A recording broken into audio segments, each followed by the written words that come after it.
Dictation start होगा 5 second के बाद। Get ready, start. सत्ता पक्ष और विपक्ष के बीच टकराव जिस तरह बढ़ता चला जा रहा है, उससे संसद के बजट सत्र के दूसरे चरण के बिना किसी विशेष कामकाज के खत्म होने की आशंका बढ़ गई है। यद्यपि दोनों पक्षों के बीच सहयोग समन्वय कायम करने के प्रयत्न किए गए हैं, लेकिन स्थिति जस की तस है।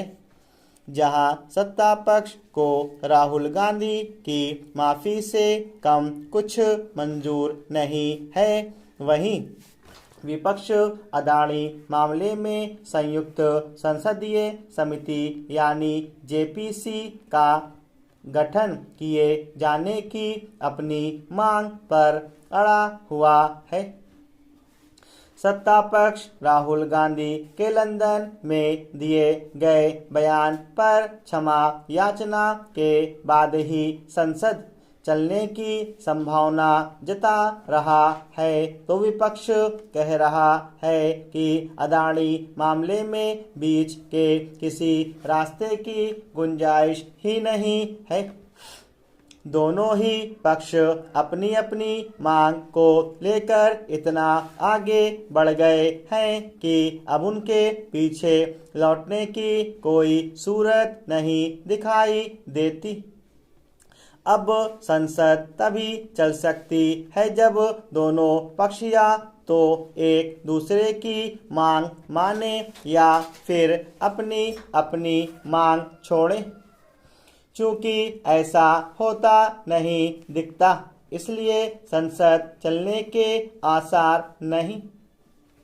अब तो ऐसा लगता है कि दोनों पक्षों की इसमें दिलचस्पी ही नहीं रह गई है कि संसद चले और वित्त विधेयक पर बहस होने के साथ प्रस्तावित विधेयकों को पारित करने की प्रक्रिया आगे बढ़े।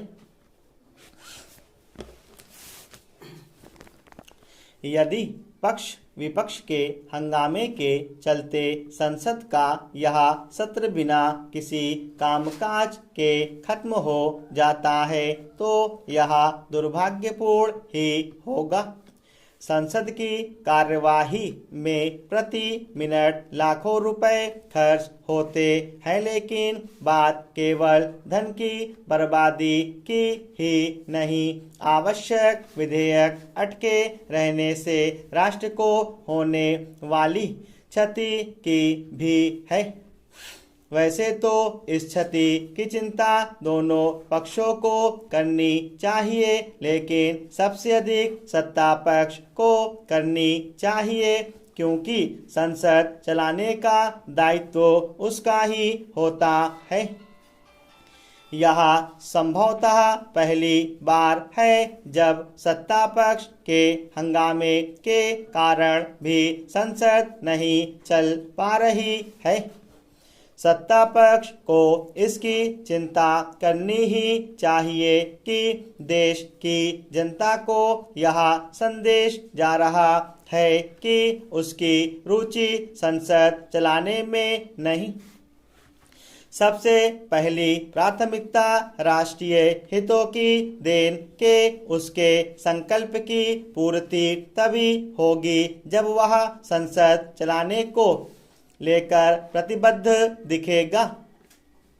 जैसे सत्ता पक्ष को राहुल गांधी की काफी माफी को नाक का सवाल नहीं बनाना चाहिए, वैसे ही विपक्ष को भी अदानी मामले की जांच जेपीसी कराने की जिद नहीं पकड़नी चाहिए, क्योंकि इस मामले की जांच के लिए सुप्रीम कोर्ट ने एक 6 सदस्यीय समिति गठित कर दी है। यह समिति उन सभी प्रश्नों का उत्तर खोजने में समर्थ है जो विपक्ष उठा रहा है। इसकी भी अनदेखी नहीं की जा सकती कि संयुक्त संसदीय समितियां किसी ठोस निष्कर्ष पर पहुंचने के बजाय दलगत राजनीति का अखाड़ा भर बनकर रह जाती है।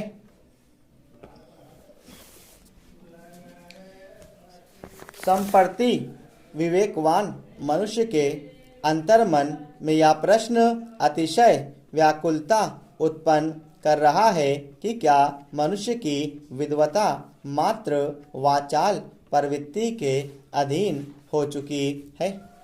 इस समय जिधर भी देखो लोगों में स्वयं को येन केन प्रकारेण अभिव्यक्त करने की होड़ मची हुई है। जब से जनसंचार के आधुनिक माध्यम आए हैं, विश्व के अधिसंख्य मनुष्य स्वयं को किसी न किसी रूप से अभिव्यक्त करने के लिए अत्यंत लालायित नजर आते हैं।